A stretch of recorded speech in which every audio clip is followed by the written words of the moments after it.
7 anos de casamento, e durante todo esse tempo, a culpa por não termos filhos recaiu sobre mim. 7 anos de exames, tratamentos, hormonas, jantares de família nos quais a minha mulher suspirava profundamente e dizia, de forma a que todos ouvissem: a felicidade de ser pai e mãe não é para todos.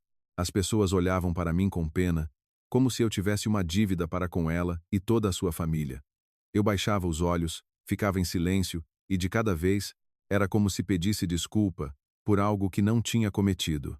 Arrastei esta culpa durante anos, até que um dia a minha mulher anunciou que estava grávida de gêmeas. Só que os filhos não eram meus. O pai era o meu sócio, o homem que se sentava à minha frente no escritório todos os dias. Almoçava comigo, me chamava de irmão e foi meu padrinho de casamento. Quando a minha mulher pediu o divórcio, convencida de que me tinha destruído de vez, não gritei, não discuti nem fiz perguntas. Peguei calmamente numa caneta, assinei os documentos e fui-me embora. Ela achou que tinha ganho, celebrou a liberdade, a nova família e a vida que tinha preparado nas minhas costas durante tanto tempo, mas à noite, ao regressar à casa, viu a sua mãe no meio da sala. Estava pálida, com um envelope nas mãos, a olhar para a filha como se fosse uma estranha, e perguntou: Espera, Madalena, ele não te contou nada? Esta pergunta foi suficiente para destruir o plano que eles tinham construído durante anos. Porque, nessa altura, eu já sabia de tudo. O meu nome é Salvador. Tenho 43 anos. E esta é a história de como um homem, que todos consideravam incompleto, silenciosamente desmascarou 2 traidores que lhe roubaram 7 anos de vida. Mas é preciso começar não pelo divórcio, nem sequer pelo dia em que descobri a traição. É preciso começar muito antes. Eu era dono de uma cadeia de restaurantes. Naquela altura, eram 8, mas o primeiro eu ergui-o com as minhas próprias mãos. Aos 19 anos, comecei a trabalhar como lavador de pratos num café de outra pessoa e passava 12 horas por dia junto ao lava-loiças. A água quente corroía a pele. As minhas mãos estavam constantemente com queimaduras e cortes, mas ninguém me prometeu outra vida. Quando fiz 22 anos, o meu pai morreu. Dele, ficou-me uma única frase: um homem é julgado pelo que consegue suportar em silêncio. Durante muitos anos, entendi mal estas palavras. Parecia-me que um homem devia aguentar tudo o que lhe acontecesse, e eu aguentei.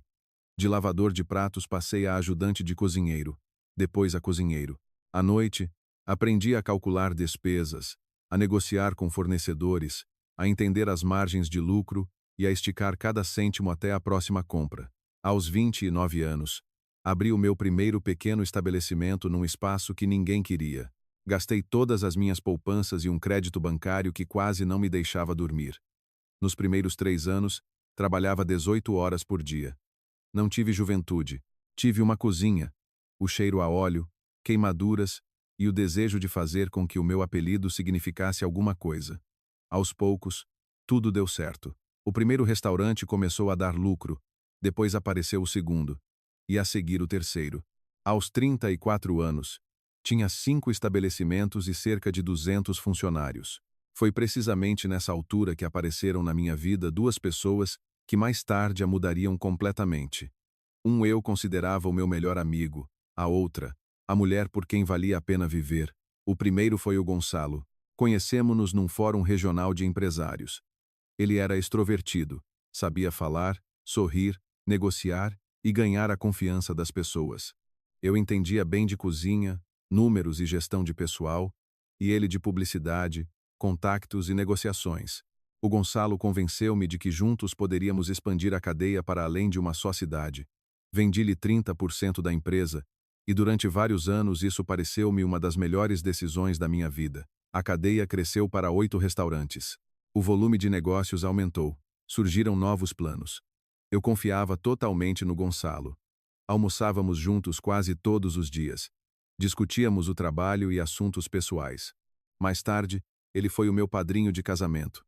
Eu realmente o considerava um irmão, e depois apareceu a Madalena.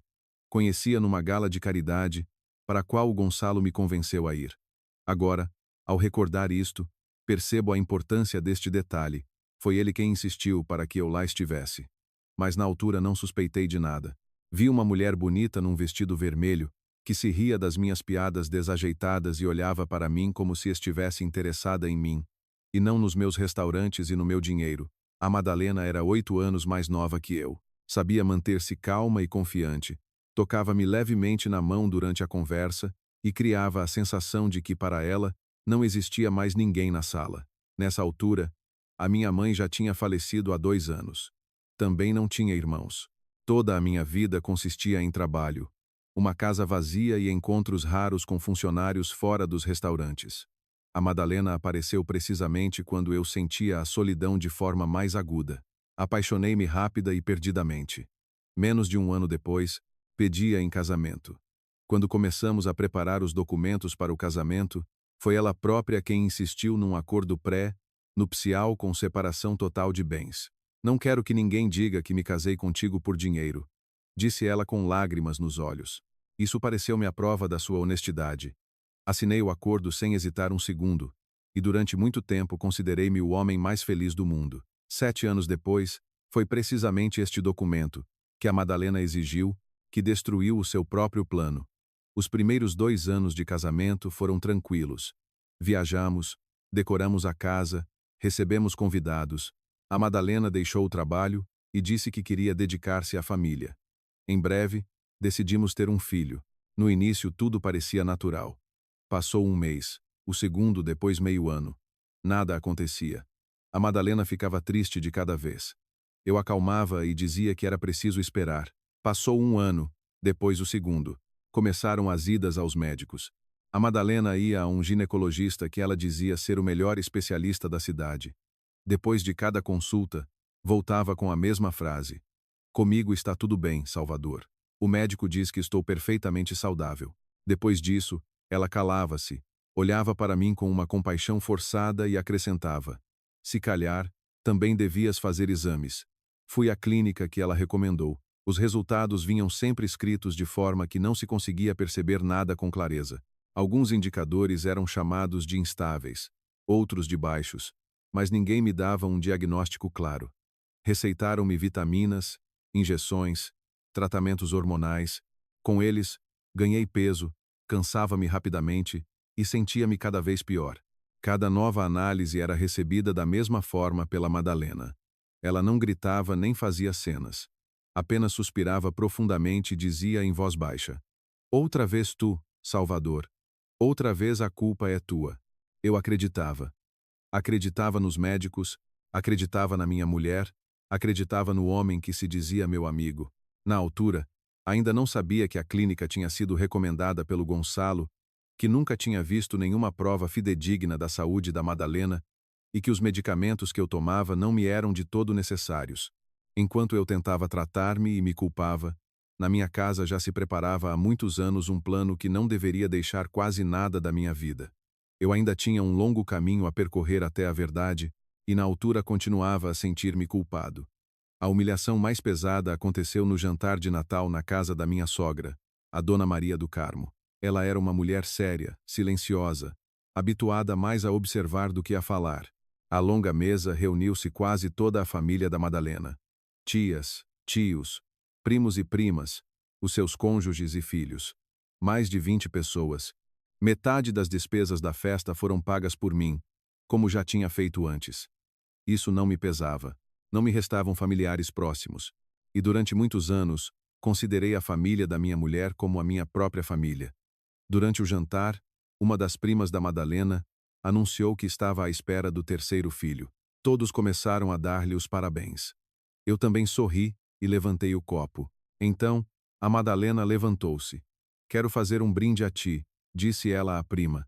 "Estima essa felicidade, porque nem todas as mulheres têm essa sorte." Fez uma pausa e olhou para mim. "Algumas casam-se com homens que nem sequer lhes conseguem dar um filho." A mesa ficou em silêncio. Alguém tossiu sem jeito.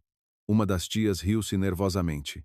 Vi as pessoas desviarem o olhar e depois olharem novamente para mim com pena, curiosidade e um gozo disfarçado. Não respondi nada.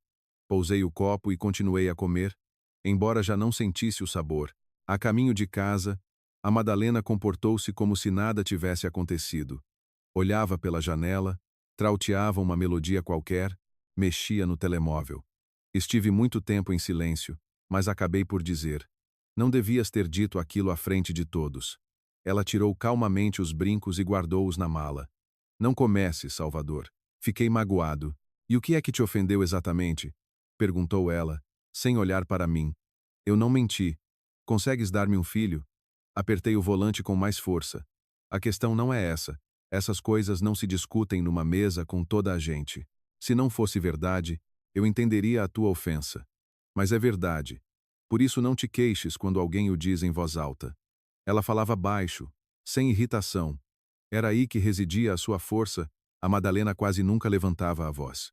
Magoava-me com calma, e depois fazia-me duvidar se eu tinha sequer o direito de me sentir ofendido. Naquela noite, fiquei na sala deitado no sofá, a pensar que tinha desiludido a minha mulher. Embora quem tivesse sido humilhado tivesse sido eu. No dia seguinte, saí para o trabalho mais cedo do que o habitual e nos meses seguintes quase não estive em casa. Chegava ao primeiro restaurante à hora de abertura, verificava a cozinha, os armazéns, os documentos, depois percorria os outros estabelecimentos e regressava à tarde à noite. Nessa altura, a única pessoa que parecia entender-me era o Gonçalo. Ele dava-me palmadas nas costas, convidava-me para um café ou um copo de conhaque depois do trabalho e dizia: não deixes que isto te destrua. Muitas famílias vivem sem filhos. Eu contava-lhe tudo: que medicamentos tomava, o que os médicos diziam, como a Madalena se comportava em casa, o que tinha acontecido na ceia de Natal. Ele ouvia atentamente, abanava a cabeça com compaixão e chamava-me irmão. Agora percebo que era eu próprio que lhe relatava cada uma das minhas fraquezas. Em casa, a Madalena continuava a desempenhar o papel de esposa infeliz, mas dedicada. Na presença de familiares, contava como estávamos a lutar por um filho e como tudo aquilo era difícil para ela. A sós tornava-se fria. A intimidade entre nós quase desapareceu. Havia sempre uma nova razão. Um dia impróprio, recomendações médicas, má disposição ou cansaço após mais um tratamento. Em público, ela falava da nossa desgraça comum. Em casa, a desgraça era apenas eu. Eu ainda tinha esperança de salvar o casamento. Comprei um carro novo à Madalena, levei-a numa viagem, construí um jardim de inverno em casa, com o qual ela outrora sonhara. Parecia-me que, se fosse mais atencioso e generoso, ela voltaria a ser como era no início. Nada mudou. No terceiro ano das nossas tentativas para ter um filho, surgiram as primeiras estranhezas na empresa. A Catarina, a nossa contabilista-chefe, trabalhava comigo há quase 10 anos. Era uma mulher calma, atenta e capaz de detectar inconsistências que os outros não viam. Um dia, depois do almoço, entrou no meu escritório, fechou a porta e pousou uma pasta à minha frente. Salvador, há uns pagamentos que não batem certo. Quais? Exatamente. Ela abriu os extratos e mostrou-me várias transferências. O Gonçalo tem transferido dinheiro para um fornecedor que não consigo verificar devidamente. Cada pagamento é pequeno, mas nos últimos 6 meses já somam quase 25 mil euros. Talvez seja equipamento para o novo restaurante? É possível, mas nos contratos não consta esse fornecedor. Passados alguns dias, perguntei ao Gonçalo sobre isso. Filo calmamente, no meio de uma conversa sobre obras e compra de mobiliário. Ele nem hesitou. É a empresa que está a fornecer o equipamento para o restaurante na parte alta da cidade. Amanhã entrego-te as faturas. No dia seguinte, os documentos estavam na minha mesa. Contratos, guias de remessa, faturas e autos de recepção estavam todos preenchidos sem um único erro. A Catarina analisou-os e disse: está tudo demasiado perfeito. Não dei importância às suas palavras. O Gonçalo trabalhava ao meu lado há muitos anos. Ajudou-me a expandir a cadeia e foi meu padrinho de casamento. Investigar, Luacério parecia-me quase uma ofensa. Mais ou menos na mesma altura, a Madalena começou a mudar. Primeiro, inscreveu-se num novo ginásio no outro lado da cidade, explicando que lá havia um bom treinador e um programa conveniente. Depois, comprou um perfume diferente, mais doce e intenso. Tirou do armário vestidos que não usava há muito tempo. Começou a maquilhar-se com mais cuidado antes de sair. Às quintas-feiras, encontrava-se com as amigas. Voltava tarde, de bom humor, por vezes com cheiro de restaurante caro na roupa. O telemóvel, que antes podia estar em qualquer lado na cozinha, ao lado da cama, na sala, Agora a Madalena não o largava e levava-o consigo até para a casa de banho. Mudou a palavra passe e pousava-o sempre com o ecrã para baixo. Quando chegava uma mensagem perto de mim, ela apagava o ecrã imediatamente. Uma quinta-feira, esperei que ela voltasse. Já passava das 11 da noite. Não estás a dormir? Perguntou a Madalena, enquanto tirava o casaco. Estava à tua espera. Para quê? Queria saber onde estiveste. Ela olhou para mim com um ligeiro sorriso. Estive a jantar com a Rita. Já não nos víamos há muito tempo. Eu só perguntei. Então agora vais controlar-me? Respondeu ela. Já não basta não poder ter uma família normal por tua causa? Agora ainda me queres proibir de ver as minhas amigas? A conversa terminou ali. Qualquer pergunta, ela transformava-a novamente numa recordação da minha culpa. Enquanto eu me sentisse em dívida para com ela, era quase impossível exigir explicações. Mas não foi em vão que me dediquei tantos anos aos negócios.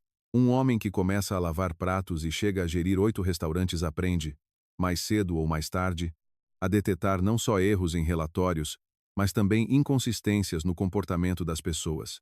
A primeira fenda real apareceu num domingo de manhã. A Madalena estava a tomar duche. O telemóvel dela estava em cima da cama, e eu passei por lá com uma chávena de café. O aparelho vibrou e o ecrã acendeu-se. Não peguei no telemóvel nem tencionava ler a mensagem, mas o nome do remetente e a primeira linha apareceram diante dos meus olhos. A mensagem era da Rita. Já lhe disseste que na quinta-feira não podes? Não quero jantar sozinho outra vez. Reli a frase. Sozinho, no masculino. Na casa de banho, a água continuava a correr, e eu fiquei parado no meio do quarto com a chávena a arrefecer na mão. Passados alguns segundos, o ecrã apagou-se. Não disse nada a Madalena. Durante o pequeno almoço, falei do trabalho, perguntei quais eram os planos dela para o dia e, antes de sair, dei-lhe um beijo na testa. Mas a partir daquela manhã de domingo, pela primeira vez em anos, deixei de acreditar incondicionalmente na minha mulher e comecei a observar.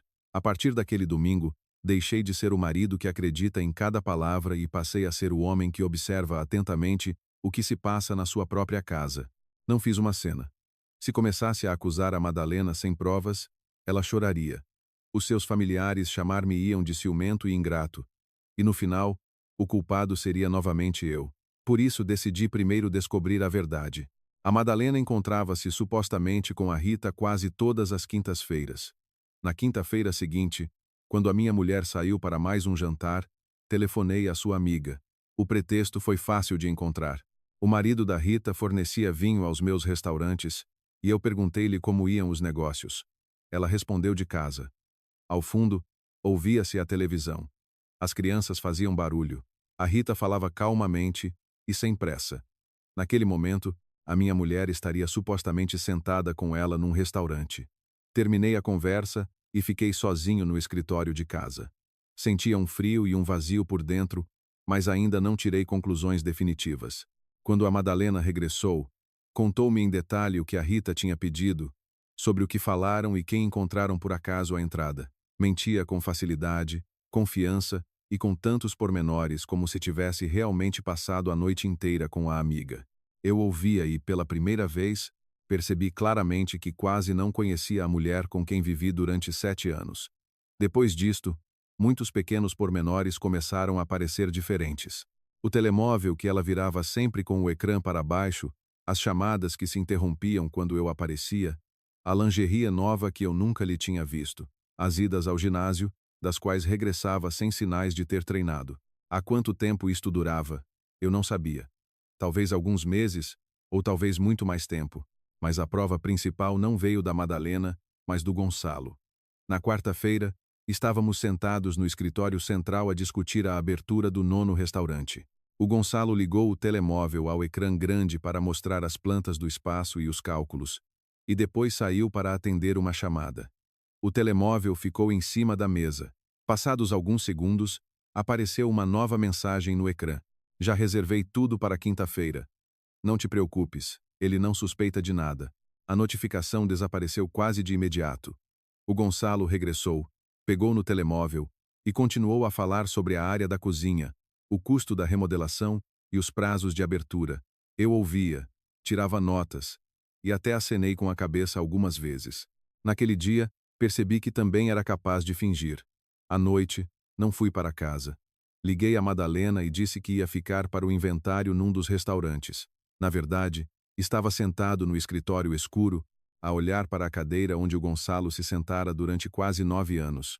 Ele era meu sócio, meu padrinho de casamento e a pessoa a quem eu contava todas as humilhações do meu próprio casamento. Agora tudo indicava que era ele quem passava as noites de quinta-feira com a minha mulher. Mas para tomar medidas sérias, uma única mensagem não era suficiente. Eu tinha os falsos álibis da Madalena, uma correspondência estranha e uma breve notificação no ecrã. Isto era suficiente para destruir a confiança, mas não para proteger a empresa e a mim mesmo. No sábado de manhã, telefonei ao Dr. Almeida. Ele era meu advogado desde os tempos do segundo restaurante.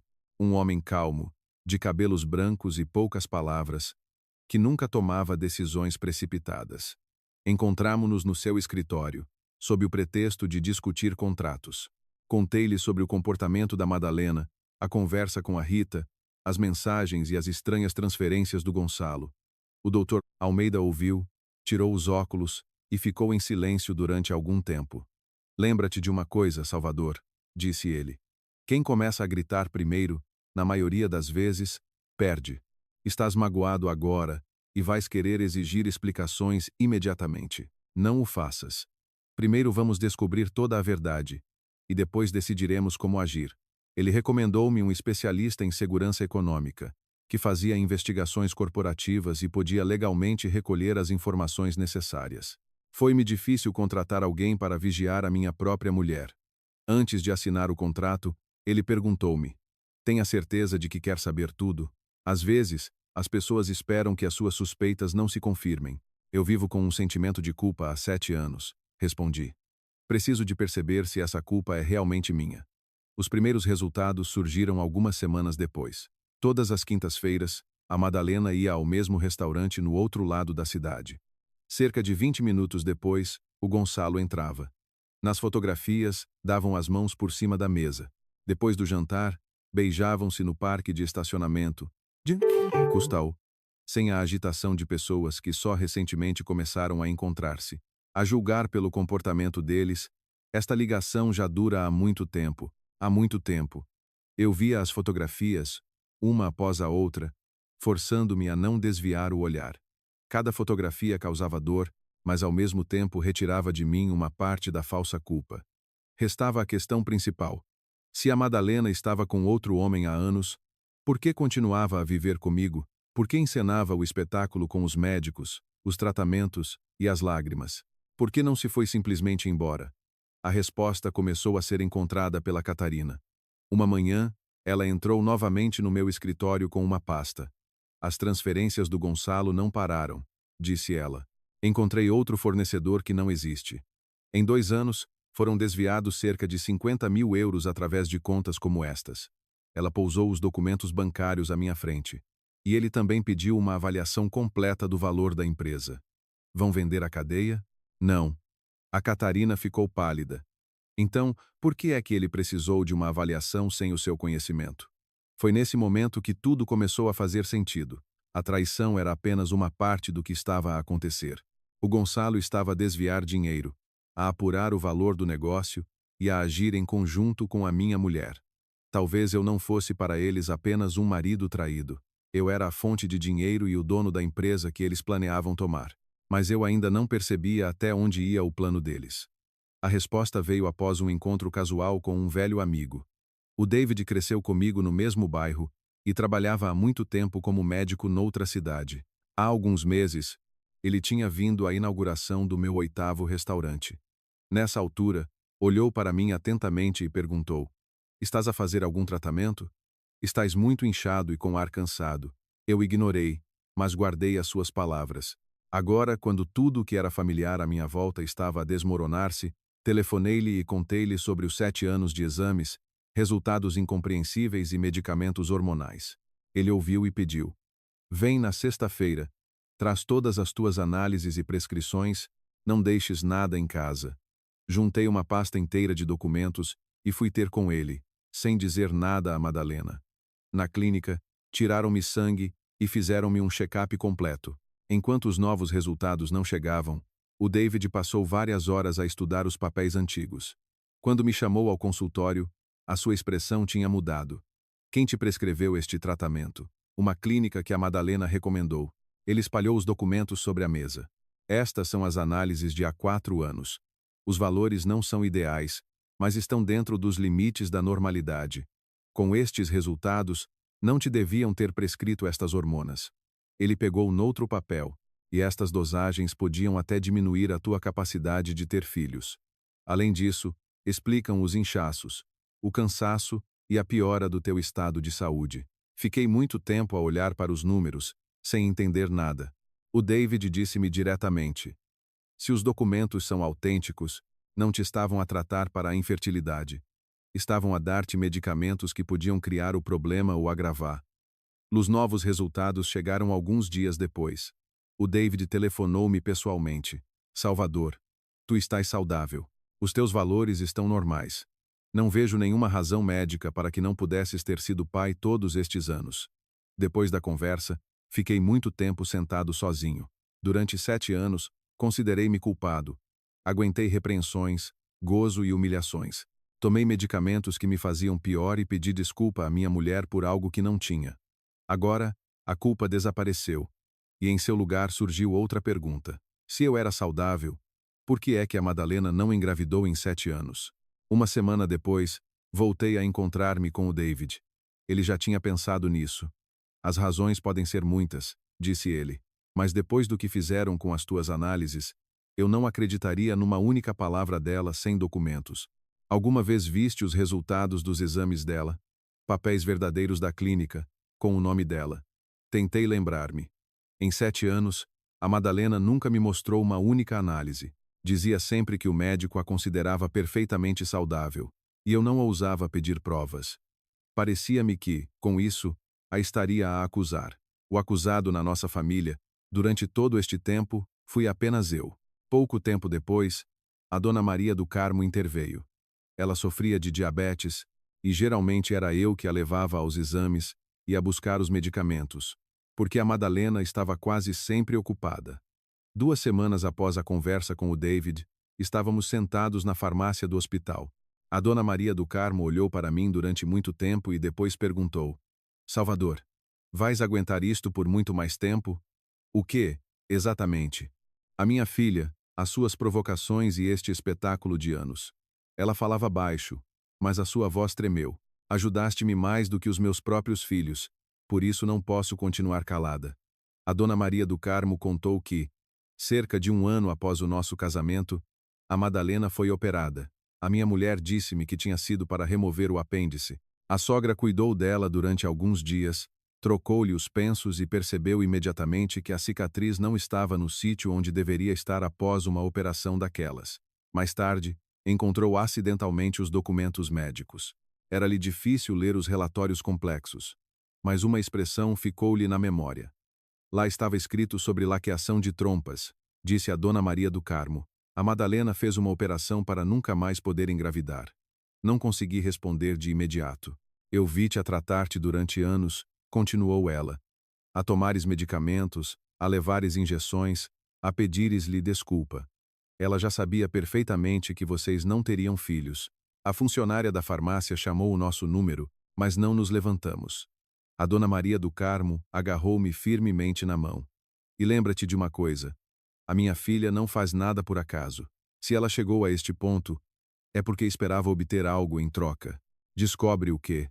E olha com especial atenção para aquele que se senta contigo à mesa todos os dias. Percebi imediatamente de quem ela estava a falar. Naquela noite, cheguei à casa, mas fiquei muito tempo sem sair do carro. A luz da janela estava acesa. A Madalena via televisão tranquilamente, sem suspeitar que a sua mãe me tinha acabado de revelar a parte mais importante da verdade. Então, tomei a decisão final. Não a iria acusar nem mostrar que sabia de alguma coisa. Primeiro, reuniria todas as provas. Protegeria a empresa e só depois os deixaria perceber que o plano deles tinha falhado. Antes, o meu silêncio era uma fraqueza. Agora, tornou-se parte do plano. No dia seguinte, fui ter com o doutor Almeida e contei-lhe tudo. A conclusão do David, os medicamentos que me foram prescritos, a operação da Madalena e as palavras da Dona Maria do Carmo. Ele ouviu atentamente, tirou algumas notas e disse: Como amigo, acredito em ti, mas como advogado, tenho de te avisar que as recordações de um papel médico antigo e a história de uma cicatriz não são provas. Precisamos de documentos, pagamentos e datas exatas. Então vamos procurar. Exatamente. Planos como este deixam sempre um rasto. O especialista em segurança econômica deixou de seguir os encontros da Madalena e do Gonçalo. A ligação deles já não levantava dúvidas. Agora, ele dedicou-se ao passado, à clínica onde a minha mulher foi operada 1 ano após o casamento e aos documentos financeiros daquele período. A Catarina, entretanto, recuperou os arquivos contabilísticos antigos. Trabalhamos com cuidado para que o Gonçalo não notasse nada. Na sua presença, discutíamos despesas normais, a abertura do novo restaurante e o trabalho dos fornecedores. Ele continuava a entrar no meu escritório sem bater, a trazer-me café e a chamar-me irmão. Algumas semanas depois, surgiu a primeira pista séria. No arquivo de uma clínica privada, havia um registro de uma operação programada da Madalena, realizada 13 meses após o nosso casamento. Não havia qualquer menção a uma remoção do apêndice nos documentos. O mais importante foi descoberto nos dados de pagamento. A operação foi paga com o cartão empresarial da minha empresa. O pagamento foi autorizado pelo Gonçalo. Reli o extrato várias vezes, na esperança de ter interpretado mal os números ou a data. Mas não havia erro. A minha mulher fez uma operação para não ter filhos meus, e esta foi paga com o dinheiro da minha empresa através do meu sócio. A Catarina encontrou o mesmo pagamento num antigo relatório anual. Tinha sido registrado como compra de equipamento para o segundo restaurante. Acontece que, muitos anos antes, eu tinha aprovado com as minhas próprias mãos um balanço onde a operação da minha mulher estava escondida sob a forma de equipamento de cozinha. A Catarina estava sentada à minha frente, a apertar as folhas. Eu trabalhei com estes documentos, Salvador. Como é que não reparei? Porque na altura ninguém procurava por enganos. Após esta descoberta, ela reviu todas as operações do Gonçalo ao longo de 9 anos, verificando fornecedores, contratos, faturas e moradas de empresas. Aos poucos, um esquema completo começou a emergir. Alguns fornecedores existiam apenas no papel. Em algumas guias de remessa, o custo do equipamento estava inflacionado. O dinheiro era transferido para consultorias que nunca foram realizadas. As transferências eram divididas em pequenas quantias para não chamarem a atenção. O prejuízo documentado ascendia a cerca de 120 mil euros. O Gonçalo não tentou levar tudo de uma vez. Durante anos, foi desviando dinheiro aos poucos, mantendo-se ao meu lado e com acesso à empresa. Agora ficava claro por que é que ele precisava de uma avaliação do negócio. Ele queria saber quanto poderia obter no final, mas eu ainda não percebia quando exatamente o plano dele e da Madalena tinha começado. A resposta surgiu numa festa de família. Um dos parentes da Madalena fazia anos. Alugaram uma sala, contrataram músicos e reuniram quase toda a família. Fui com a minha mulher e, como de costume, fingi ser um marido atencioso. Nessa altura, já sabia esconder os meus pensamentos tão bem como eles. Conversei com os familiares, dancei com a Dona Maria do Carmo e paguei aos músicos. A Madalena sorria para os convidados, por vezes pegava no meu braço. O Gonçalo também tinha sido convidado e comportava-se com naturalidade, como se nada estivesse a acontecer. Mais tarde, dirigi-me à saída e passei por uma mesa onde os parentes mais novos viam fotografias antigas para um vídeo comemorativo. Uma das raparigas riu-se. Olhem, esta é a Madalena antes do Salvador. E ao lado está o antigo noivo dela. Como é que ele se chamava? O rapaz ao lado dela respondeu: Gonçalo. Não te lembras? Depois ele tornou-se sócio do Salvador. Que engraçado. Eles continuaram a folhear as fotografias e a rir, sem me verem. Parei apenas por alguns segundos. A Madalena e o Gonçalo estiveram juntos antes de nos conhecermos. Então não foi por acaso que ele me levou àquela gala de caridade. Ele já a conhecia. Talvez tenha sido precisamente por isso que insistiu para que eu fosse. Fui até a casa de banho, fechei a porta e olhei-me ao espelho. Só precisava de aguentar o resto da noite e não mostrar que tinha ouvido. Voltei para a sala, sentei-me ao lado da Madalena e, mais tarde, convidei-a para dançar. Ela pousou a cabeça no meu ombro. Por cima do ombro dela, vi o Gonçalo. Ele levantou o copo e sorriu. Eu sorri de volta. Cada um de nós representava o seu papel, mas eles ainda não sabiam que eu já tinha lido quase todo o guião. Depois da festa, o especialista precisou de alguns dias para confirmar o que eu tinha ouvido. A Madalena e o Gonçalo tinham, de facto, namorado durante vários anos antes de ela me conhecer. A relação deles não tinha terminado. Simplesmente esconderam-na quando eu apareci. Um homem solitário, sem familiares próximos, dono de uma cadeia de restaurantes em crescimento, habituado a confiar nas pessoas e que sonhava com uma família. Para eles, eu era uma pessoa conveniente. O Gonçalo entrou no negócio, obteve uma participação e acesso às contas, e depois apresentou-me a Madalena. Ela insistiu na separação de bens para parecer desinteressada. Depois do casamento, fez a operação, e a mim enviaram-me para uma clínica e começaram a convencer-me durante anos da minha infertilidade. Mas por que razão esperaram tanto tempo? Ficou claro após o novo relatório. O especialista obteve materiais que confirmavam que a Madalena e o Gonçalo discutiam os passos seguintes. Algumas informações foram corroboradas por correspondência e documentos financeiros. O objetivo do plano era simples. Eles iam esperar que a Madalena engravidasse do Gonçalo. Depois disso, ela pediria o divórcio, apresentando-se como uma mulher que durante 7 anos aguentou um marido infértil e que finalmente teve a oportunidade de ser mãe.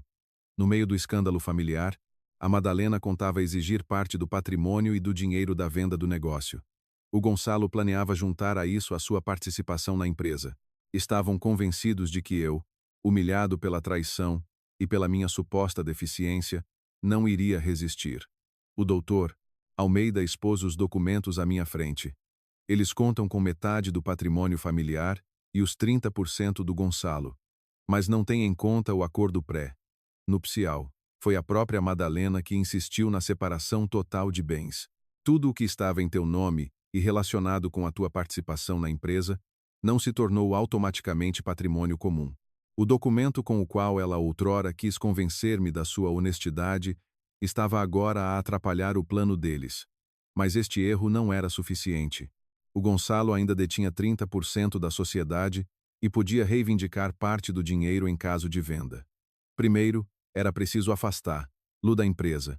O Dr. Almeida disse: vamos agir por ordem. Primeiro o Gonçalo, depois o negócio e só depois o divórcio. Se eles perceberem que sabes de tudo, começarão a destruir documentos ou a mudar o plano. Eu concordei. Já tínhamos contratos fictícios, faturas de fornecedores inexistentes, transferências bancárias e o pagamento da operação da Madalena. Isto era suficiente para um processo sério e para exigir a indemnização dos danos. Restava forçar o Gonçalo a desfazer-se voluntariamente da sua participação, sem avisar a Madalena. O tempo urgia. Num relatório recente, surgiu a informação de que eles tinham recorrido a uma clínica de medicina reprodutiva. Isso significava que a gravidez, que deveria desencadear a última parte do plano deles, já estava a ser preparada. Tínhamos alguns meses. Comecei a fingir ser exatamente a pessoa que eles queriam ver. No trabalho, parecia cansado e distraído. Durante as reuniões, por vezes calava-me, olhava para os papéis e dizia que já não queria lidar com problemas constantes. Na presença do Gonçalo, mencionei várias vezes que estava farto dos restaurantes e que pensava em vender tudo. Ele tentava não mostrar interesse, mas começou a perguntar mais vezes sobre os meus planos. Passado algum tempo, deixei em cima da mesa uma pasta com uma proposta de um grande grupo de restauração. As negociações estavam, de facto, a decorrer, mas apenas eu, o doutor Almeida e a Catarina sabíamos disso. Saí do escritório, deixando o Gonçalo sozinho. A câmara no corredor registrou como, alguns minutos depois, ele entrou e demorou a sair. Nessa mesma noite, ele encontrou-se com a Madalena. Após esse encontro, eles aceleraram visivelmente. A Madalena começou a ir mais vezes à clínica, explicando que eram exames de rotina. O Gonçalo, pelo contrário, parecia animado e várias vezes iniciou conversas sobre a possível venda da cadeia. Ele achava que eu estava destroçado e pronto para lhes entregar tudo aquilo porque tinha trabalhado durante quase 25 anos. Na verdade, a pasta na minha mesa era um isco e ele mordeu-o. O passo seguinte foi marcado para segunda-feira. De manhã pedi ao Gonçalo para vir à sala de reuniões, como se quisesse discutir a venda da cadeia. Ele entrou de bom humor, trouxe café e deu-me a habitual palmada nas costas. Seja o que for que decidas, eu apoio-te, disse ele. Estamos juntos há tantos anos. Ele sentou-se à minha frente e, nesse momento, a porta abriu-se. Entraram na sala de reuniões o doutor, Almeida e a Catarina. Cada um trazia uma pasta. Uma foi colocada à frente do Gonçalo, a outra à minha frente e a terceira ficou com o advogado. No início, o Gonçalo sorria, depois abriu a pasta e começou a folhear. Nas primeiras páginas estavam os extratos dos fornecedores fictícios. A seguir, faturas inflacionadas, serviços inexistentes, transferências para contas associadas. Todas as operações estavam organizadas por datas e comprovadas com documentos. Quanto mais ele lia, mais o seu rosto mudava. Na última página, estava uma cópia do pagamento da operação da Madalena, efetuado com o cartão empresarial 13 meses após o nosso casamento. O Gonçalo levantou a cabeça. Salvador, isto pode ser explicado. Não me chames irmão, disse eu. Não me permiti mais nada. Passei a conversa para o Dr. Almeida e permaneci em silêncio no meu lugar. O advogado explicou calmamente que os documentos reunidos eram suficientes para apresentar queixa à polícia e exigir a indemnização total dos danos. Mas o meu cliente quer resolver tudo sem um processo-crime, continuou ele. Por isso, hoje propomos-lhe um acordo. Foram colocados à frente do Gonçalo os papéis preparados. Ele teria de me transferir a sua participação de 30% na empresa como pagamento parcial dos danos. O restante valor seria reconhecido como uma dívida, com um plano de pagamentos e garantia patrimonial. Um ponto separado estipulava uma rigorosa confidencialidade. O Gonçalo não tinha o direito de falar sobre o acordo com ninguém, incluindo familiares e pessoas próximas. Esta condição era especialmente importante para nós. A Madalena contava que, após o divórcio, eles ficariam com a participação dele na empresa. Agora essa participação não existia, mas o Gonçalo não podia informar lá sobre isso sem revelar o motivo do acordo e o seu próprio desfalque. Ele pediu tempo para consultar o seu advogado. Claro, respondeu o Dr. Almeida, mas a proposta é válida até ao final do dia de trabalho.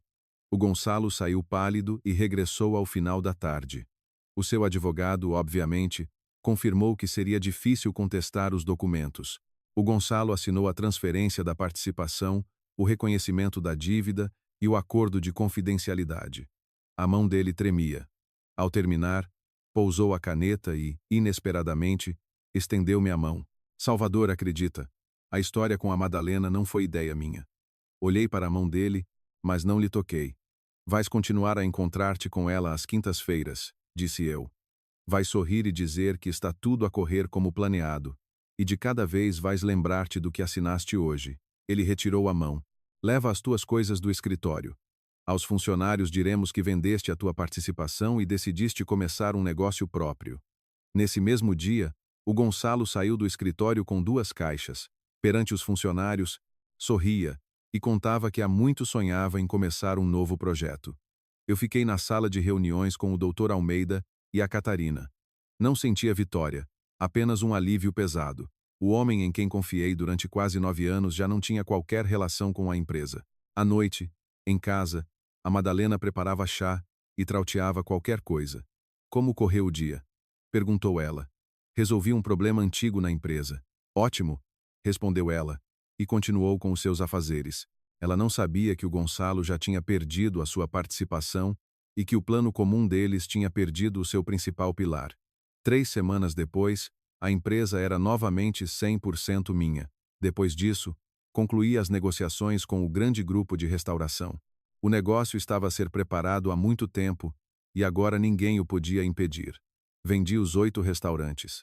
25 anos de trabalho, o primeiro crédito, noites sem dormir, cozinhas, remodelações e centenas de funcionários transformaram-se numa única grande transação. O dinheiro entrou em contas abertas apenas em meu nome. O acordo pré-nupcial, que a Madalena insistiu que assinássemos antes do casamento, mantinha o regime de separação de bens. Ela estava convencida de que este documento provava o seu desinteresse. E agora era precisamente ele que protegia o que restava da minha vida. A venda decorreu sob a condição de total confidencialidade até a conclusão da transferência da gestão. Nem os funcionários sabiam ainda que a cadeia tinha mudado de dono. Para a Madalena, tudo parecia igual. Todas as manhãs, eu vestia o fato e ia para o escritório, que na prática já não me pertencia. Na noite após a assinatura do negócio, regressei à casa e vi a mesa posta. As velas estavam acesas. A Madalena esperava-me com um vestido elegante. No meu lugar, havia uma pequena caixa. "O que é isto?" perguntei. "Abre." Lá dentro estava uma chupeta. A Madalena sentou-se ao meu lado, pegou nas minhas mãos e chorou. "Salvador, vai ser pai. Vamos ter 2 meninas, gêmeas." Olhei para ela e percebi que ela sabia perfeitamente a verdade. Sabia que os filhos não eram meus. Sabia de quem eram. Sabia por que engravidou precisamente agora e, mesmo assim, acendeu velas. Preparou um presente e representou para mim o papel de esposa feliz. Abracei-a, disse que não conseguia acreditar, beijei-a na testa e fingi chorar de alegria. Ela abraçava-se a mim, e eu olhava para as velas a arder e pensava apenas numa coisa. Era preciso aguentar mais um pouco. Agora, eu compreendia finalmente o plano deles. Se a Madalena tivesse simplesmente pedido o divórcio, os familiares poderiam condenar, lá por abandonar o marido após longos anos de tratamento. Mas a gravidez mudava toda a história. Ela pretendia apresentar-se como uma mulher que durante 7 anos aguentou um marido infértil, passou por dezenas de exames e que finalmente encontrou um homem capaz de lhe dar uma família. Nesta versão, eu não me tornava a vítima, mas sim um obstáculo. Os dias seguintes foram como uma peça de teatro mal encenada. A Madalena mostrava-me as ecografias, escolhia nomes, perguntava que cor seria adequada para o quarto das crianças. Eu folhava catálogos com ela e fingia ser o futuro pai. Paralelamente, o Dr. Almeida preparava os documentos para o divórcio, e a venda da empresa era finalizada. O Gonçalo continuava a encontrar-se com a Madalena. Ele não lhe contou sobre a dívida nem sobre a perda da sua participação. Ela notava que ele estava ansioso, mas ele garantia-lhe que estava cansado por causa do novo negócio e que tudo corria às mil maravilhas. Durante muitos anos, agiram juntos contra mim, mas quando chegou o momento decisivo, o Gonçalo preferiu deixar a Madalena na ignorância, apenas para se salvar. Ela anunciou a gravidez a toda a família durante um almoço de domingo em casa da Dona Maria do Carmo. Na mesa, havia um bolo. A sala estava decorada com balões cor-de-rosa. A Madalena fez um discurso sobre os milagres que acontecem após uma longa espera. Os familiares começaram a aplaudir, a abraçar, lá e a dar-me os parabéns a mim. "Finalmente, Salvador", diziam eles. Conseguiram. Eu sorria e aceitava os parabéns pelo nascimento de filhos que não tinham nada a ver comigo. A Dona Maria do Carmo estava sentada à cabeceira da mesa e em silêncio. Nessa altura, ela já sabia que eu era saudável. Algumas semanas antes, fui ter com ela e mostrei-lhe os resultados dos exames do David. Ela leu a conclusão durante muito tempo e depois levantou os olhos. "Então, estiveste saudável este tempo todo?" "Sim." Não lhe contei todos os pormenores do plano nem a deixei ouvir as gravações. Apenas disse que em breve chegaria o momento em que ela teria de fazer uma escolha. "Vou entregar-lhe um envelope", expliquei, "e depois a senhora decidirá o que fazer com ele. Não lhe peço para escolher entre a sua filha e eu, apenas entre a sua filha e a verdade." "A dona Xinteu Dona Maria do Carmo respondeu: "A Madalena é minha filha, mas a verdade não pertence a nenhuma família. Quando chegar à altura, traz o envelope." Agora, no meio dos parabéns e dos balões cor-de-rosa, os nossos olhares cruzaram-se por um segundo. Ambos compreendíamos que a festa estava construída sobre uma mentira. A Madalena, por sua vez, estava convencida de que tudo corria exatamente como ela e o Gonçalo tinham planeado. Restava esperar que fosse ela própria a pedir o divórcio. A Madalena pediu o divórcio cerca de um mês depois do anúncio familiar da gravidez. Escolheu uma noite em que eu regressei à casa mais cedo do que o habitual. Na mesa da cozinha estava uma pasta e, ao lado, uma chávena de chá intocada. A Madalena estava sentada junto à janela e fingia que lhe era difícil começar a conversa. "Precisamos de falar", disse ela. Tirei o casaco e sentei-me à sua frente. "Estou a ouvir." Ela baixou os olhos. "Pensei muito. Depois de tudo o que passamos, não posso continuar a viver como antes. O que é que propões exatamente?" A Madalena fez uma pausa, como se estivesse a ganhar coragem. "O divórcio." Ela pronunciou esta palavra em voz baixa, mas observava atentamente a minha reação. Não fingi surpresa. "Por que agora?" Ela pousou a mão na barriga. Porque agora tudo mudou. Tenho de pensar nas crianças. Nas nossas crianças. Por um segundo, a sua expressão tornou-se tensa, mas ela rapidamente se recompôs. Não comece, Salvador.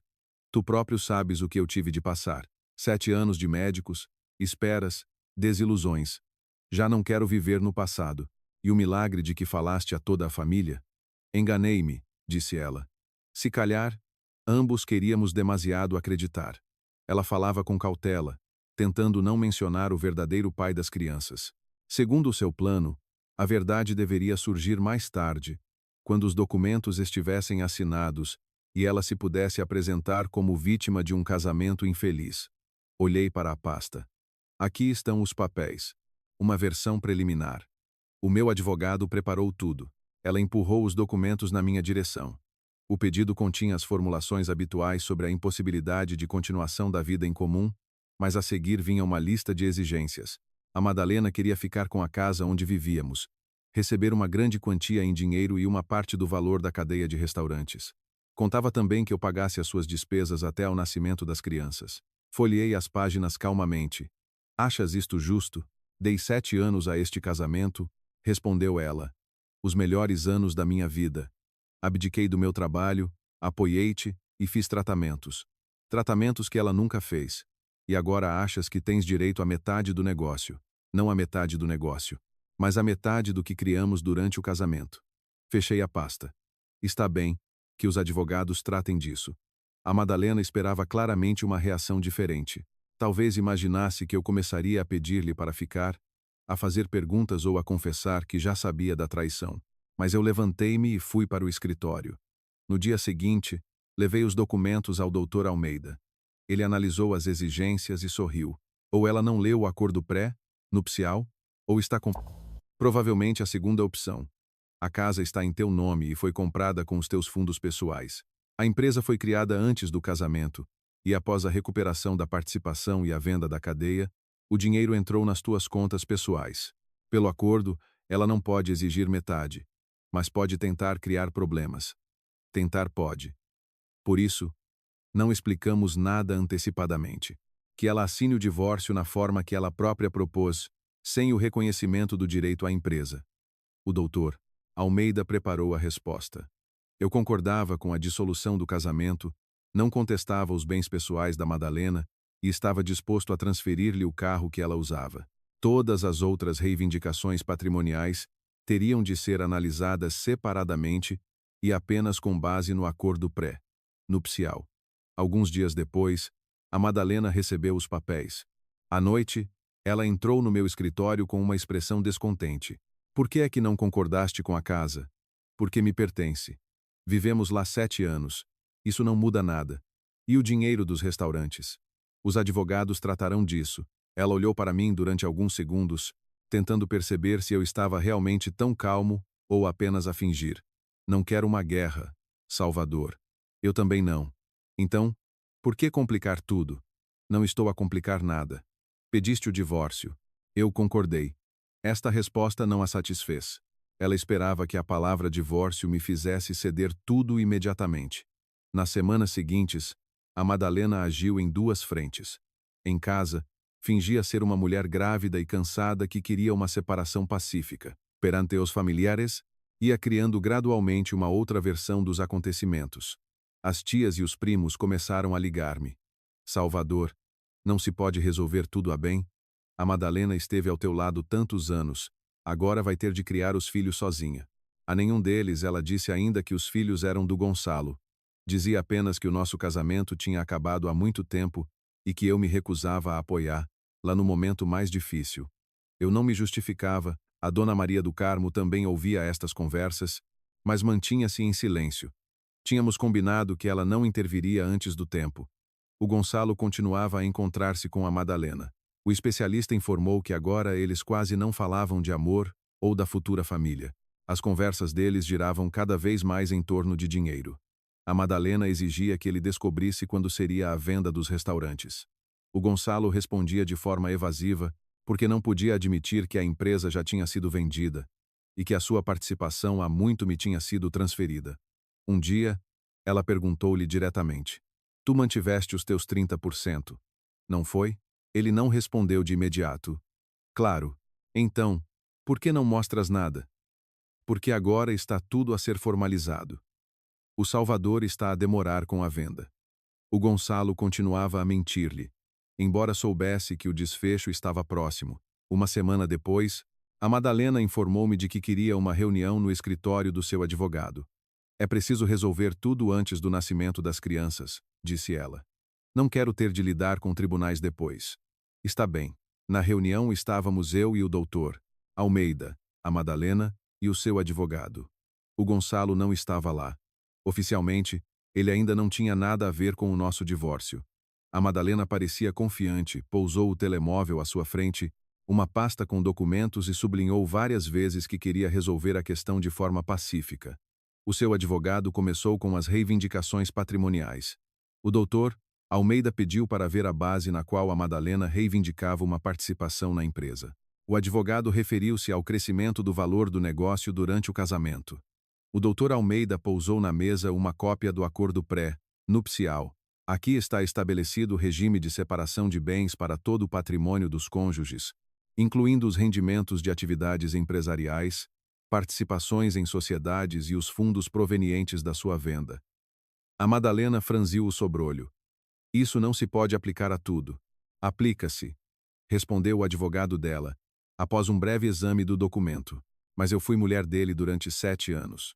A duração do casamento não anula o acordo assinado. Ela olhou para mim. Então, decidiste deixar-me sem nada. O carro fica para ti. As tuas coisas pessoais também. O resto pertence a quem está em nome. E a casa? A casa é minha. A Madalena cerrou os lábios. Está bem. Então havemos de tratar disso separadamente. Agora assinamos apenas o divórcio. Era precisamente isso que queríamos. Os documentos estavam à minha frente. A Madalena observava-me enquanto eu pegava na caneta. Provavelmente esperava, pelo menos, uma última tentativa de a impedir. Assinei todas as páginas sem uma única pergunta. Não perguntei de quem eram os filhos. Não mencionei o Gonçalo. Não disse uma palavra sobre a clínica, a operação, os medicamentos ou a venda da empresa. Simplesmente pus a minha assinatura e entreguei os papéis ao Dr. Almeida. A Madalena assinou a seguir. Quando tudo terminou, ela levantou-se da mesa e disse: Espero que um dia percebas por que agi assim. Eu já percebi tudo há muito tempo. Ela ficou imóvel, mas eu já me dirigia à porta. Deixei-lhe as chaves do carro e um pequeno envelope para a Dona Maria do Carmo. Tinha-o entregado ao Dr. Almeida de manhã, com o pedido de que o levasse à sogra logo após a assinatura. No envelope, estavam cópias dos principais documentos. A conclusão do David sobre a minha saúde, informações sobre a operação da Madalena, o pagamento com o cartão empresarial, provas da ligação com o Gonçalo, os papéis da devolução da sua participação e da venda da cadeia de restaurantes. Estava também uma cópia do acordo pré-nupcial e uma nota curta. Agora a verdade pertence-lhe. Decida por si mesma quando a mostrar. Depois da reunião, a Madalena ligou ao Gonçalo. Segundo os dados do especialista, encontraram-se num restaurante e celebraram o fim do meu casamento. Ela estava convencida de que a primeira fase estava concluída. Restava apenas obter o dinheiro através do tribunal, esperar pela venda da cadeia e começar uma nova vida. O Gonçalo estava sentado à sua frente e fingia partilhar da sua alegria. Ele já sabia que não tinha qualquer participação. Ao final da noite, a Madalena regressou à casa da Dona Maria do Carmo. Após o divórcio, decidiu viver com a mãe até resolver a questão da habitação. A luz da sala estava acesa. A Dona Maria do Carmo estava no meio da sala com o tal envelope nas mãos. O seu rosto estava pálido. A Madalena tirou o casaco e sorriu. Mãe, acabou tudo. Assinamos o divórcio. A Dona Maria do Carmo não respondeu. O que se passa? A sogra levantou o envelope. Espera, filha. O Salvador não te contou nada? O sorriso desapareceu do rosto da Madalena. A Dona Maria do Carmo estendeu o envelope à Madalena. Senta-te, filha. Mãe, estás a assustar-me. É por causa do divórcio? Eu explico tudo. O Salvador e eu já não éramos felizes há muito tempo. Conheci outra pessoa. Ele não te contou nada? A Madalena calou-se. O que é que ele devia ter contado? A Dona Maria do Carmo estava pálida à sua frente, mas mantinha-se direita. O Salvador já sabe de tudo há muito tempo. Sabe da operação que fizeste 1 ano depois do casamento. Sabe do tratamento falso que o fazia sentir-se pior. Sabe que tu e o Gonçalo já estavam juntos antes de mo apresentares. Ele tem documentos, datas, fotografias e as vossas conversas. A Madalena olhava para a mãe, imóvel. Eu também ouvi tudo. Continuou a Dona Maria do Carmo. Ouvi como te rias do homem que te pediu perdão durante 7 anos por algo que foste tu que lhe fizeste. Mais tarde, a sogra contou-me que o rosto da filha mudou gradualmente. Primeiro, o sorriso desapareceu. Depois o olhar ficou confuso e as mãos começaram a tremer. A Madalena arrancou o envelope e começou a remexer nos papéis. Leu a conclusão do David, as informações sobre a operação, os extratos da empresa, os documentos da transferência da participação do Gonçalo e da venda da cadeia de restaurantes. Não, repetia ela, não. Isto não pode ser. Quando chegou ao acordo pelo qual o Gonçalo me tinha transferido os seus 30% há alguns meses, pegou no telemóvel. Ele não atendeu a primeira chamada, nem as seguintes. Ao mesmo tempo, o Gonçalo recebeu uma notificação oficial do novo proprietário da cadeia. O grupo ia iniciar uma verificação dos contratos e pagamentos antigos, incluindo os fornecedores fictícios através dos quais ele desviou dinheiro durante anos. Agora, ele tinha de se preocupar não só com a Madalena. Todas as operações antigas estavam nas mãos do departamento jurídico de uma grande empresa. E os restaurantes? Perguntou de repente a Madalena. O que aconteceu com a empresa? A Dona Maria do Carmo olhou para ela com cansaço. O Salvador vendeu toda a cadeia há algumas semanas, juntamente com a participação do Gonçalo, porque ele a devolveu quando foi apanhado a roubar. O dinheiro. Onde está? Nas contas do Salvador. E pelo acordo pré-nupcial, pertence apenas a ele. A Madalena deixou-se cair no sofá. Que acordo? Aquele mesmo que o obrigaste a assinar antes do casamento. Querias mostrar que não precisavas do dinheiro dele. Agora, conseguiste a tua liberdade de tudo. Do marido, da casa e do patrimônio dele. Os papéis escorregaram das mãos da Madalena e espalharam-se pelo chão. Ela começou a chorar e estendeu a mão para a mãe. Mãezinha, eu posso explicar tudo. Tu não sabes como foi viver com ele. Eu era infeliz. O Gonçalo obrigou-me. A Dona Maria do Carmo não se aproximou. Não precisas de me explicar. Eu ouvi a tua voz. Ouvi como te regozijavas por ele ainda se sentir culpado. Mãe, as tuas lágrimas eu conheço bem.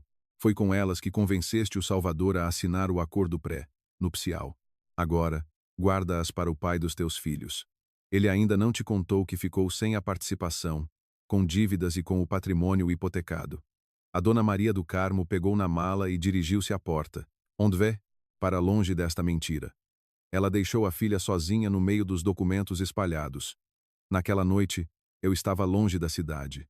Depois de assinar o divórcio, entrei no carro e conduzi sem um plano definido, até parar numa pequena estalagem à beira da estrada.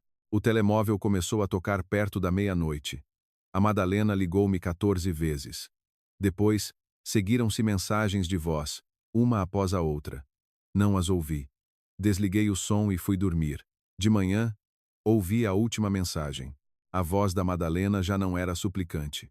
Salvador, eu sei que me estás a ouvir. Ou me respondes, ou vais arrepender-te. As meninas vão nascer depois do nosso casamento, e eu vou declarar que tu és o pai. O meu advogado diz que basta ir a tribunal. Se queres sossego, paga.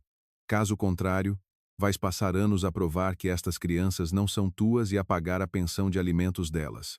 Transferes-me 200.000 euros e eu desapareço. Decide tu. Ela decidiu usar as crianças como última oportunidade para obter dinheiro. Guardei a mensagem e enviei-a ao Dr. Almeida. Ele ligou-me quase de imediato. Volta. Agora temos também uma exigência direta de dinheiro sob ameaça de processo judicial. Ela pode, de facto, registrar os filhos em teu nome. Tentar pode. Mas temos a confirmação da sua ligação com o Gonçalo, documentos da clínica e as suas próprias palavras. Se for necessário, pediremos um teste de ADN judicial. Não lhe vais pagar. Então, marca uma reunião. 2 dias depois, a Madalena chegou ao escritório do doutor Almeida com o seu advogado, um homem jovem e assertivo que, a julgar pelas primeiras palavras, não sabia quase nada da verdadeira história. Eu estava sentado à sua frente com uma pasta fechada. Primeiro, falou o representante dela, mencionando a possível disputa de paternidade, o sustento das crianças, um longo processo judicial e a exposição pública. Depois propôs resolver a questão extrajudicialmente, mediante um pagamento avultado. O doutor Almeida ouviu até ao fim e olhou para mim. Eu abri a pasta. Madalena, durante 7 anos permitiste que eu pedisse desculpa por uma doença que eu não tinha. Na frente dos familiares, dizias que eu era incapaz de ser pai. Através de uma clínica que o teu amante encontrou, receitaram-me medicamentos que pioraram a minha saúde. Ela estava sentada, sem levantar os olhos. 1 ano após o casamento, fizeste uma operação para não teres filhos meus. Foi paga com o dinheiro da minha empresa.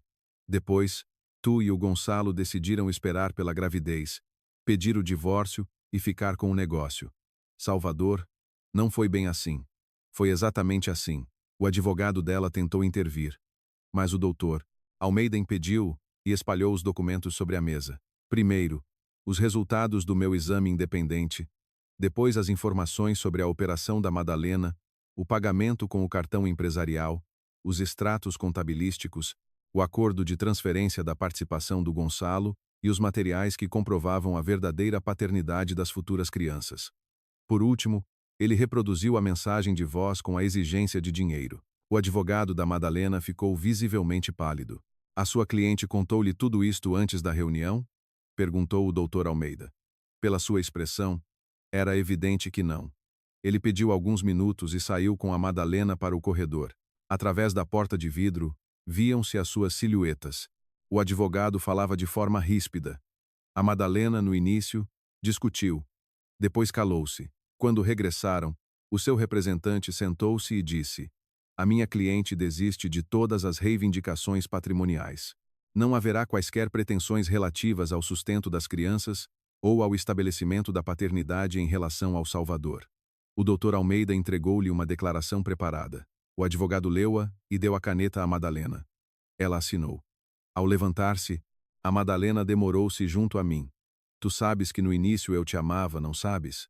Antigamente, uma frase como esta teria sido suficiente para me fazer duvidar de mim mesmo. Agora, eu vi apenas uma última tentativa de recuperar o poder sobre mim. O amor não mantém uma pessoa durante 7 anos numa culpa inventada, respondi. E não a envenena com medicamentos para depois lhe roubar a vida. Ela queria dizer algo, mas eu virei-lhe as costas. A Madalena saiu com o advogado. Com isto, as suas exigências para comigo terminaram, mas as consequências para ela e para o Gonçalo estavam apenas a começar. Não, Madalena, tu não me amavas a mim. Ela levantou os olhos. Tu gostavas da casa, das viagens, da vida confortável e da posição de mulher de um homem bem-sucedido. Mas a mim, nunca me conheceste. Não conheceste o rapaz que, aos 19 anos, lavava pratos 12 horas por dia. Não conheceste o homem cujas mãos tremiam ao assinar o primeiro crédito, e que depois passou anos a erguer restaurantes do zero. Fechei a pasta. Foi esse homem que destruiu o vosso plano, não o rico dono da cadeia, mas aquele mesmo lavador de pratos que ambos tomaram por fraco. Vocês pensaram que a minha paciência significava impotência. A Madalena permaneceu em silêncio. Levantei-me, guardei a caneta no bolso e saí do escritório. Pela primeira vez em muitos anos, não senti vontade de olhar para trás. A partir daí, tudo terminou sem grandes cenas. As gêmeas nasceram saudáveis. As meninas não tinham culpa de nada, e eu fiquei sinceramente feliz por estarem bem. Após o nascimento delas, foi realizado um teste de ADN judicial. Confirmou-se que o Gonçalo era o pai das crianças e que eu não tinha qualquer relação com elas. Com isto, não restaram entre mim e a Madalena quaisquer obrigações patrimoniais ou familiares. O Gonçalo começou a ter os seus próprios problemas. O novo proprietário da cadeia de restaurantes realizou uma auditoria completa aos contratos antigos e descobriu pagamentos que eu e a Catarina ainda não tínhamos tido tempo de verificar. Ele teve de responder pelas dívidas e explicar as transferências de anos através de fornecedores fictícios. Parte do patrimônio que ele deixou como garantia foi usado para liquidar a dívida. Perdeu a casa, vendeu o carro e ainda esteve envolvido em processos judiciais durante muito tempo. A Madalena soube da verdadeira situação dele já depois do nascimento das meninas. Até ao último momento, Ela acreditou que o Gonçalo tinha dinheiro e que conseguiria proporcionar a vida pela qual tinham planeado tudo. Ele, por sua vez, esperava que ela tivesse, afinal, recebido parte do meu patrimônio. Quando ambos perceberam que o outro não tinha nada, a relação deles acabou rapidamente. Separaram-se antes mesmo de as meninas fazerem 1 ano. As pessoas que me traíram juntas durante tantos anos, traíram-se uma à outra com a mesma facilidade. Enquanto existia a esperança de dividir o patrimônio alheio, chamavam a isso amor. Quando não havia nada para dividir, não restou nada da sua união. A Madalena arranjou trabalho como vendedora numa loja de roupa e criava as filhas sozinha. O Gonçalo ajudava de forma irregular, porque ele próprio estava cheio de dívidas. A Dona Maria do Carmo não abandonou a filha e as netas. Aos domingos, visitava as meninas, mas não quis voltar a viver com a Madalena. Continuamos a falar ao telefone cerca de 1 vez por mês. Paguei na totalidade o tratamento dela para a diabetes.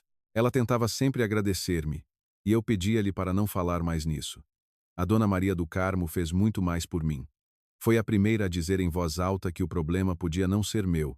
Depois, apesar do parentesco, escolheu a verdade e ajudou-me a livrar-me definitivamente da culpa que carreguei durante 7 anos. Depois de vender a empresa, saí de Lisboa e comprei uma pequena casa numa aldeia tranquila nas margens da barragem do Alqueva, onde ninguém me conhecia como o dono de uma grande cadeia de restaurantes. Passado algum tempo, abri um pequeno café familiar, sem filiais, gerentes, reuniões ou planos de expansão. Aos sábados, era eu próprio que ia para a cozinha e cozinhava para os clientes com as mesmas mãos com que um dia lavei a louça dos outros. Voltei a gostar do meu trabalho. Há alguns meses, entrou uma mulher no café, estava sentada sozinha junto à janela e demorou muito tempo a escolher do menu. Descobri que era professora primária e que tinha perdido o marido há alguns anos. Começamos a conversar. O nome dela era Vera.